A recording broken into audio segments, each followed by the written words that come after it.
So in this video we are going to show you a shortcut method, that is if you type Alt 86, that is in your keyboard, this is the letter V, that is if you simply open your Microsoft Word or PowerPoint and type the letter V, then you can see that the V English capital letter V have been arrived. And another method for getting or typing this V is turn on the number lock. Suppose your V key in your computer is keyboard is complaint, you must turn on the number lock key. After that you must press and hold this alt key.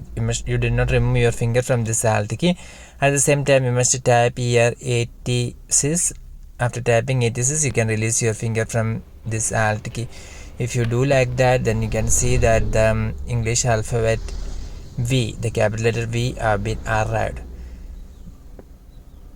Hope this video is very helpful. For more video updates like this, you can subscribe and stay with Engineers Well Online.